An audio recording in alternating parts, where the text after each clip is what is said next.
हाँ जी, तो दोस्तों welcome back to bros and banter. और अब दोस्तों सीजन खत्म हो चुका है। अब हमारे लिए दोस्तों बस बात बचा हुआ क्या है, देखो वर्ल्ड कप बचा हुआ है। फुटबॉल वर्ल्ड कप पे थोड़ा सा डिस्कशन होगा एंड मोर और लेस दोस्तों बारसा की ट्रांसफर अपडेट्स पे हम लोग यहाँ पे डिस्कशन कर लेंगे।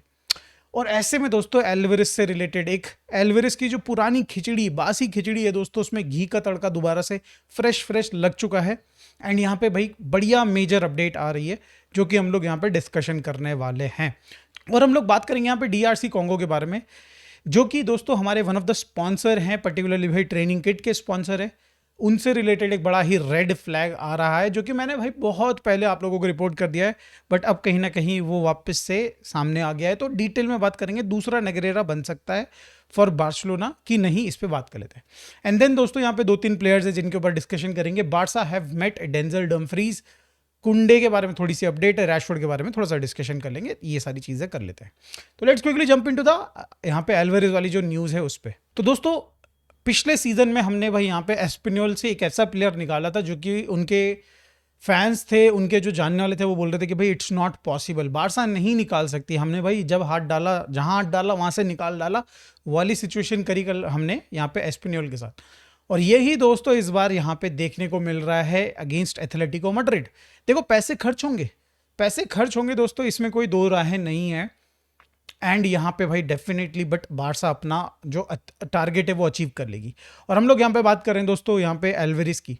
एल्वेरिस रिपोर्ट आ रही है कि भाई अब फाइनली लड़ने वाला है एथलेटिको मैड्रिड के साथ, मैनेजमेंट के साथ। उसने यहाँ पे कहीं ना कहीं एक हिंट दे दिया है जहाँ पे बताया जा रहा है कि भाई उसकी तरफ से जितने भी कॉन्टैक्ट्स हैं यहाँ पे उसके आसपास वाले, जब एथलेटिको मैड्रिड उनसे बात करने जा रही है तो उनको पॉजिटिव वाइब्स नहीं आ रही हैं रिलेटेड टू नया contract extension. At the same time कि वो रुकेगा कि नहीं रुकेगा, अभी डायरेक्टली वर्बली नहीं बोला गया है, ये मैसेज नहीं दिया गया है एथलेटिको मैड्रिड को, बट बाकी हर किसी तरीके से यहाँ पे भाई इंडिकेशन दी जा रही है कि दे विल लीव।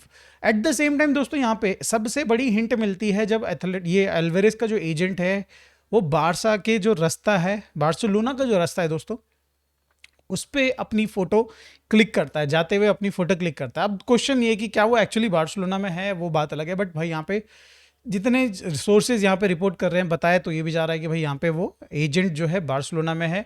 एंड कहीं ना कहीं शायद से अगर आया है तो डिस्कशन करने आया होगा, अभी तक देखो न्यूज़ नहीं है, इट्स जस्ट कि एक हंच यहाँ पे लोग ले रहे हैं, यहाँ पे बात कर रहे हैं। एंड ऑब्वियसली भाई अगर वो फोटो खींच के डाल रहा है उसका इंडिकेशन क्या है भाई, क्लियरली ही वांट्स कि यहाँ पे। और ऐसा भी नहीं है, देखो दोस्तों यहाँ पे एल्वेरिस के पास, एल्वेरिस का जो एजेंट है उसके पास 50-60 यहाँ पे प्लेयर्स हो या फिर 2-4 बड़े बड़े प्लेयर्स हो, उसके पास कोई प्लेयर्स ही नहीं है भाई मैनेज करने के लिए। तो एक ही प्लेयर के लिए तो वो डिस्कशन करने के लिए आ रहा हो, या तो फिर वो बारसा में छुट्टी मनाने आ रहा हो, बात अलग है।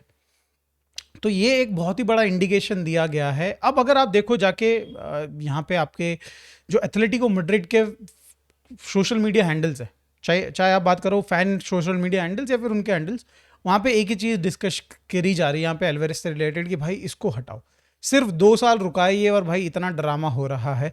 मतलब हर कोई जो फैन यहाँ पे पिछले 2 हफ्ते तक, जब तक यहाँ पे सेमीफाइनल्स में थी ये आर्सेनल के अगेंस्ट मैच नहीं हुआ था, तब तक दे वर वेरी कॉन्फिडेंट कि भाई यहाँ पे एल्वेरिस कहीं नहीं जानने वाला है। बट आपके दिमाग में क्वेश्चन आ रहा होगा कि भाई ये अचानक से एल्वेरिस वाला जो ये एल्वेरिस के अंदर से ये एथलेटिको मैड्रिड को मना करने का या फिर भाई एटलीस्ट साइंस देने का ये जो है ये क्यों शुरू हुआ। तो देखो साफ सीधी बात है, बारसा ने इस बार दिखा दिया, जो चाओ पेड्रो वाला जो हमने भाई नेगोशिएशन स्टार्ट करी, हमने भाई बात करी, उसने कहीं ना कहीं यहाँ पे एल्वेरिस को भाई पुश किया।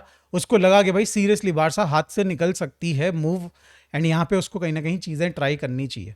बट अब यहाँ पे ये भी क्लैरिटी मिल गई है कि शायद से कि 1:1 वाला जो बारसा का सिचुएशन है वो कहीं ना कहीं एल्वेरिस जानना चाहता है। वो चाहता है कि भाई यहाँ पे क्लैरिटी मिले उसको कि भाई बारसा एक्चुअली 1:1 है नहीं है। बाय द जून, जो भी मतलब 1 जून होगा, जून आई थिंक जून में तो नहीं पता चलेगा, जुलाई 1 तक उसको पता चलना चाहिए। एंड देन ही विल भाई यहाँ पे डेफिनेटली ज्वाइन बार्सिलोना अगर बारसा 1:1 है तो लेट्स सी दोस्तों यहाँ पे क्या अपडेट्स आती हैं रिलेटेड टू दिस, क्योंकि यहाँ पे ऐसा नहीं कि बारसा ही अकेली ऐसी टीम है।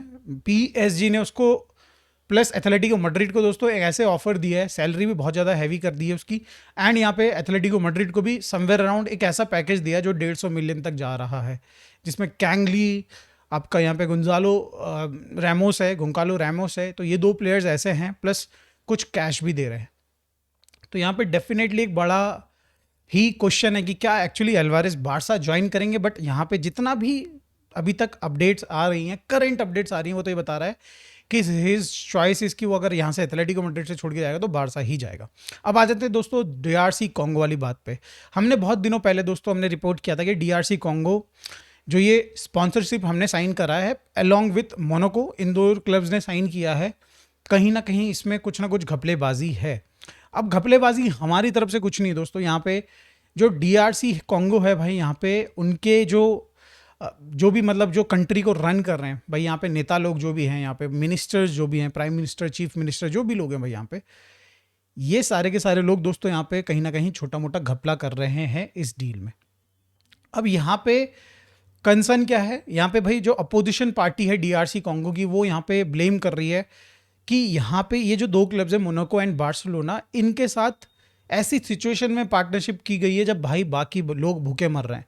दे आर फेसिंग काफ़ी प्रॉब्लम्स भाई, डीआरसी कॉन्गो में काफ़ी सारी प्रॉब्लम्स चल रही है। और ऐसे में कहीं ना कहीं जो अपोजिशन है वो ये कह रहा है कि भाई ये पैसा जो है दोस्तों यहाँ पे यूटिलाइज किया जा सकता था बाकी जो मतलब यहाँ पे नेशन की यहाँ पे जो बेसिकली पॉलिसीज़ है उनको अपलिफ्ट करने में, और ये चीज़ नहीं किया गया है। तो यहाँ पे क्वेश्चन एग्जीक्यूशन पे नहीं हो रहा है दोस्तों, यहाँ पे क्वेश्चन हो रहा है जो इंटेंट है यहाँ पे डीआरसी कॉन्गो की, मैं जो बेसिकली मिनिस्टर्स हैं उनके ये जो डिसीजन है बारसा एंड भाई मोनाको के साथ यहाँ पे जो साइन करने का जो है बेसिकली हाँ कॉन्ट्रैक्ट, इसको साइन करने के ऊपर इंटेंट के ऊपर यहाँ पे क्वेश्चन किया जा रहा है। तो यहाँ पे देखो बारसा इज नॉट इन्वॉल्व, यहाँ पे करप्शन तो मुझे कहीं नहीं दिख रहा है, मनी लॉन्ड्रिंग के जैसे बड़े बड़े यहाँ पे वर्ड्स यूज़ किए जा रहे हैं दोस्तों, मुझे कहीं नहीं दिख रहे हैं। हाँ यहाँ पे डेफिनेटली डीआरसी कॉन्गो का जो करंट रनिंग जो भी मिनिस्टर्स हैं उनके इंटेंट पे सवाल उठना चाहिए। सिचुएशन बहुत ख़राब है कंट्री में एंड वो क्यों गलत डिसीजन ले रहे हैं।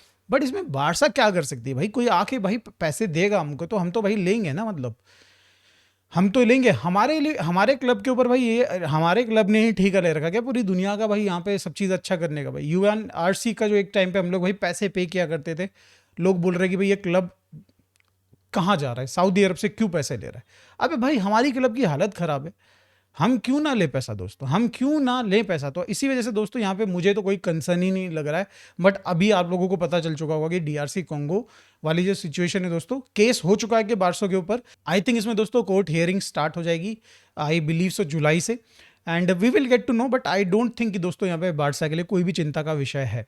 अब हम लोग बात कर लेते हैं दोस्तों डेंजल डमफ्रीज के बारे में, जिसको बारसा के यहाँ पे बताया जा रहा है, जो यहाँ पे मैनेजमेंट के लोग हैं डेफिनेटली वो जाके मिले हैं डेंजल डमफ्रीज के एजेंट से। अब यहाँ पे देखो तो ऐसा छुपाने वाली बात तो है नहीं भाई, यहाँ पे डेंजल डमफ्रीज से कब से बारसा मतलब लिंक्ड है। पिछले सीजन में भी समर में हम लोग लिंक हुए थे, 25 मिलियन का रिलीज क्लॉज था, और फिर से अब हम लोग हो रहे हैं।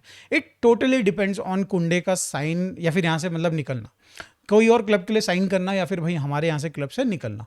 तो यहाँ पे बारसा देख रही है डमफ्रीज को, बट आई बिलीव कि दोस्तों we should not look for यहाँ पे डमफ्रीज, इंस्टेड ऑफ भाई हम लोग रतेवो या फिर भाई पेलेस्त्रा टाइप के प्लेयर्स के लिए देखना चाहिए जिनके पास कहीं ना कहीं ज़्यादा फुटबॉल है देने के लिए। डमफ्रीज आई गेस भाई 29-30 के हो चुके होंगे, एंड कितना वो दे सकते हैं, इंजरी प्रोन भी बहुत ज़्यादा बंदा है यार। बट हाँ मतलब फुटबॉल क्वालिटी वाइज तो भाई डाउट नहीं कर सकते डमफ्रीज के ऊपर।